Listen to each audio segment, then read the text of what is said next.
जों दाबो बुंनो थाङोब्ला एक्स एनडिबि आरडि ग्रुप हिसाबै जोंनि समस्या दङब्लाबो जोंनि एनडिबिनिफ्राय जोङो मानो दासिमबो जों गाज्रि खामानि जों मावाखै आरो रेकर्डबो गैया। बनसु आफाद दादो नाथाय बिथांमोना नंगौ माबायदि गावनि साइकोलजिजों आइडियोलजिजों बिथांमोना जुदिबा बनसु आफाद दादो जोंहा बेयाव बुंनांगौ खोथा गैया। नंगौ जोंबो सानो नाथाय बिथांमोना दानि जि गोनोखो सानस्रि हिसाबै गावनि जि अधिकार जे मोननो गोनां निश्चय जों बड'लेण्ड मोनाखै निश्चय बिथांमोना बड'लेण्ड मोननायनि सिमांखौ नुदों नाथाय बिथांमोना बे बड'लेण्डनि सिमांखौ नुनानै बड'लेण्ड मोनगोनखौ मोनथावनाखौ साननानै बिथांमोना आन्दलन खालामदों। जों बेयाव बुंनो गोनां गैया। जों दा बर्तमान जों गेजेराव दङ आरोना मानो होनबा जों बेखौ सानबावो नंगौ बिटिआर एकर्ड जानायनि गेजेराव सासे सागानगिरिया जेलाव थांबावनांगौ जेलाव थाफिनांगौ बेयाव खुनु माने संबिधानाव लिरनाय गैया बिदि बे जाथावनायानो नंथारा नङा रन्जन दैमारि सारा जेब्ला बिटिआरखौ एकर्ड खालामबाय सासे बिटिआरनि सागानगिरि सेक्रेटारि बिथाङा जेलाव थाफिननांगौ बे माब्ला जोंनि कन्स्टिटिउसनेल बा संबिधानावनो गैखाया बिदि रुल आरोना दिनै जों आसामाव नुबाय भारताव नुबाय नाथाय बेखौ जों सानो सोरनिबा फाव फान्दायनाय सोरनिबा राजनितिक षड्यन्त्र बेनिखायनो आं राजनितिक दैदेनगिरिफोरखौ बुंदों राजनितिकआव जाय दैदेनगिरि एमजिएम जागोन मन्त्रि जागोन नाथाय बिथांमोननि भेलिडिटिया जाबाय 5 इयार्स अनलि गोसोआव ला जाय मानसिया राजनितिकनि उद्देश्य भेलिडिटिखौ मिथिगोन बिनि इयार्सखौ मिथिगोन बे मानसिया राजनितिकआव कुनु गाज्रि खामानि मावा। बेनिखायनो रन्जन दैमारि सारा जोंनि एनडिबिनि बिटिआरनि जिथु सागानगिरि बिथांखौ बरननांगौ दिहुननांगौ इमारजेन्सि खावलायो हेमन्त गोबां सिरुत लायो नोंथाङा इमारजेन्सि जोंनि रन्जन दैमारि सारखौ बरननांगौ आरो जोंनो बाहागो लानो खामानि मावनो सानस्रिनांगौ रायजो राजाफोरजों जोंनि गेजेराव माने बाहागो बा खामानि लानो स्कप होनांगौ आं बेखौनो खावलायो हेमन्त सारखौ। बिटिसिनि सिएम प्रमद सारखौबो खावलायदों सार नोंथांखौ जों सन्मान खालामो सेलुट लायो नोंथाङा एनडिबिनि जिबिला समस्या रिहेबिलिटेसननि जिबिला मोननो गोनां अधिकार एलिजिबल बेखौ नोंथाङा इमारजेन्सि मावना होनांगौ आरो जोंनि एनडिबि केडारसा मोखौ गुरखियानो जाथो अमा बेपारि दाउ बेपारि जाथो मोननांगौ नाथाय मोननांगौ बोरैया मोननांगौ जाय मानसिया अफिसियेलि भेरिफिकेसन जानानै दङ अलरेडि अफिसियेलि बे मानसिया मोननांगौ आं बेखौनो रिकुवेस्ट खालामदों बिटिसि सिएम प्रमद सार नोंथांखौ आरो जोंनि जेब्ला बिटिसिनि इएम फेरेंगा सार रन्जित सार नोंथांखौ खावलायो नोंथाङा मोजाङै बिजिरनांगौ एनालिसिस खालामनांगौ खालामनानै नोंथाङा बे अफिसियेलि जिबिला भेरिफिकेसन जाना थानाय बे मथेनो होलाङोबा जोंनि एनडिबि आरडि हिसाबै जोंनि समस्या जोबलांगोन। दिनैनि प्रेस मिटनि जा लिंनाय मेन उद्देश्य बा मेन थांखियानो जाहैबाय दा जों बाक्सा डिस्ट्रिक्ट एक्स एनडिबि आरडि ग्रुप हिसाबै दिनैनि जिबिला प्रेस मिट लिंनाय जिथु मेन थांखि बे जाबाय थांनाय बिटिसिनि जा बाजेट सेसन जाना थांबाय बे बाजेट सेसनाव जोंनि एनडिबिनि रिहेबिलिटेसननि जा जेब्ला लिस्ट हैना दोननाय बा लिस्ट होनाय बा अफिसियेलि जि भेरिफिकेसन जानाय दा बेयाव फेरेंगा बिटिसिनि इएम फेरेंगा सारा मोनसे खोथा बुंनाय जोंहा मोनसे एनडिबि एक्स एनडिबि बाक्सा डिस्ट्रिक्टनिफ्राय जोंहा मोनसे केडारसफोरा ओरैबायदि मोनसे डाउट जादों जे एनडिबि हिसाबै एनडिबि आरडि ग्रुप हिसाबै जोंनियाव अलरेडि अफिसियेलि भेरिफिकेसन जाना थानाय 300+ भेरिफिकेसन जाना दङ अफिसियेलि अलरेडि बिनि गेजेराव जे फेरेंगाया दाख्लै बिटिसिनि जा एसेम्ब्लि बाजेट सेसनाव जि बिथाङा जिथु घोषणा खालामदों जे एनडिबि आरडि ग्रुप हिसाबै अनलि 186 नाथाय बेयाव जों दाउट जादों जोंनियाथ' 300+ जोंनिया भेरिफिकेसन जादों अब्ला जोंनि बेयाव 186आ बोरै जाखो बेखौ सोर लिडारा बेखौ होखो खारन अफिसियेलि बे बुस्थुआ भेरिफिकेसन जानाय हिसाबै जोङो बे बुस्थुआ अफिसियेलि जाखानांगोन बिखौ सोर एनडिबि लिडारा बा सोर बिखौ गाव मोनसे जायगायाव जनानै बिखौ लिस्ट खालामनायखौ जों मानिनो हाया नङा होमबा एनडिबि हिसाबै जों 34 इयार जों दावहा नांदों नाथाय सोरनिबा न'खरनि भागि बंख सोनायावबो जों बुंनो गोनां खोथा गैया बयबो मोननांगौ सरकारनि बुस्थु जों बेखौसो बुंदों फेरेंगा सारखौ खावलायदों बे बुस्थु 186 जेब्ला लिस्ट जाना थादों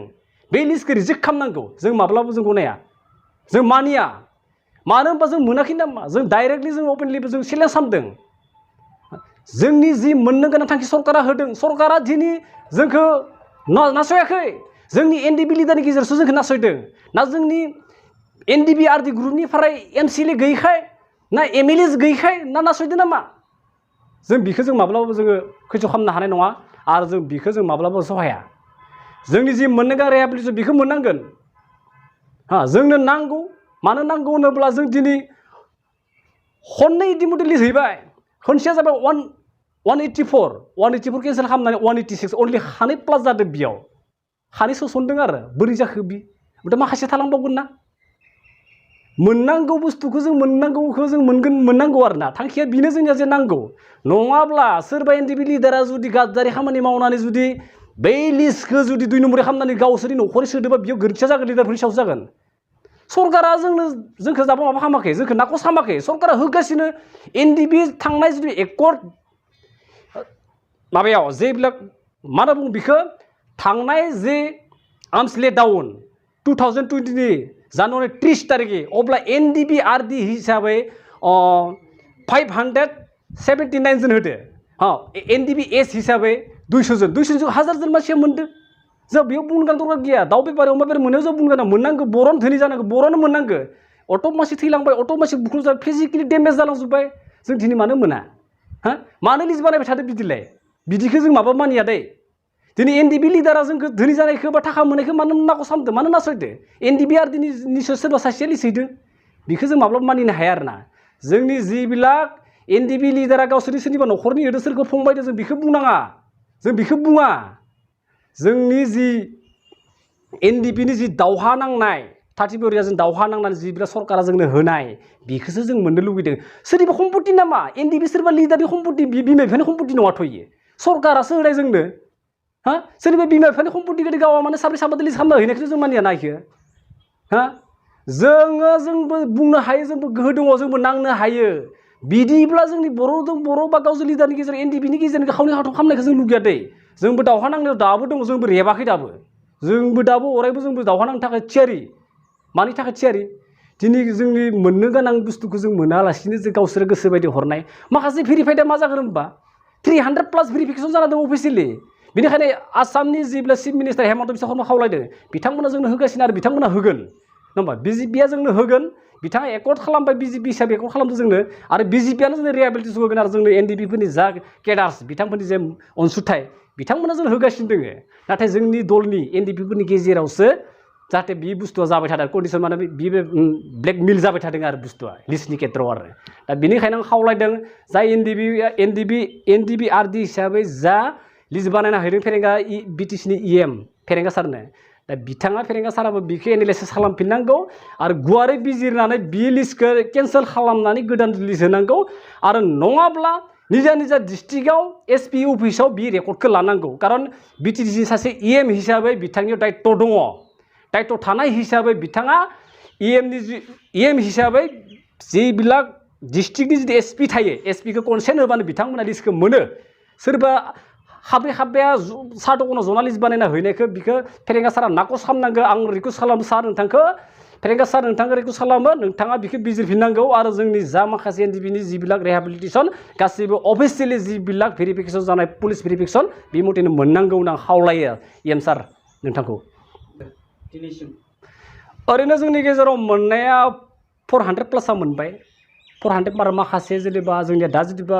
माखासेथ' मोनखाबायनोखा बिसोर हार्ड कड हिसाबै एस्टाब्लिशबो मोनखानाय आगोलनिफ्राय ओमफ्राय माखासेया अफिसियेलि भेरिफिकेसन जानाया जोंना 300+ जाना दङ आरो 300+ सामथिं माबा मोनसे दा बिखिया जाना दङ आरो जोङो दिनै केम्पआव जों थानाय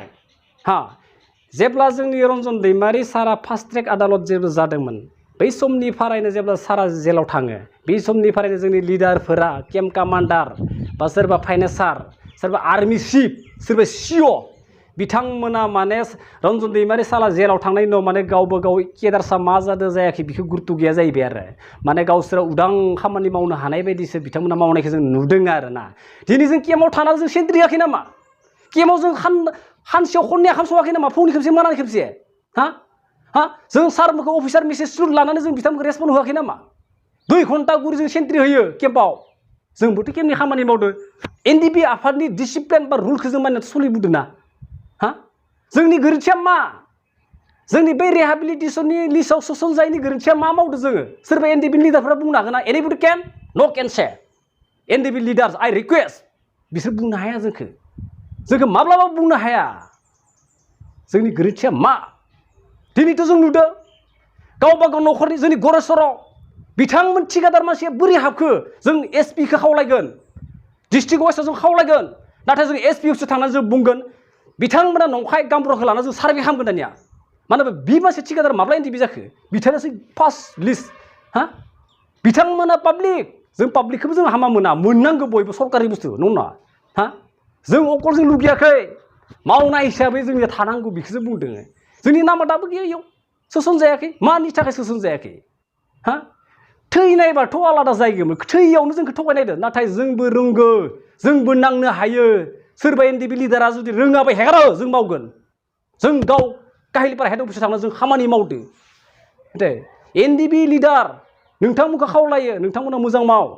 समाजनि मोजां माव जोंनि बिटिसिआव एनडिबि आरडि ग्रुपफोरा मानो एमसिएलए जानो हाजिया मानो एमएलए जानो हाजिया सोरनि थाखाय नोंथांखौनो जों मानियोमोन जोंनि एनडिबि ग्रुपनिफ्राय जा आरडि ग्रुपनिफ्राय जि लिडार बिथांखौ जों रेसपन्ड होयो अफिसार हिसाबै जों सनमान खालामोमोन बिथांमोनखौ जों दाबो मानियो नाथाय नोंथांमोना जोंनि मा रास्ता देखायना लांखो जोंनि मा मोजां मावखो हा जोंनि जेबो गुड मोजां खामानि मावाखै बिथांमोना जों बिथांमोनखौ कुइसन खालामनो लुगैयो दिनै सोरनिबा राजनितिक लिडारफोरनि खिथु थानानै नोंथांमोना खामानि मावबाल' जाया एनडिबि दुखु दाहा जानानै सोरनिबा फिसाया थैलांबाय गावथार जाबाय बिमानि मोदै मेगन मोदै गलांबाय गाबबाय दुखु दाहा जोंनि एनडिबि सोरबा खबर लानो हादों जों दिनै गोथां थानाय जिन्दा थानायाव जों खबर लायाखै थैनायखौलाय मा खबर लागोन नाथाय जोंबो रोंगो जोंबो मावनो हानाय जोंनियाबो गोहो दङ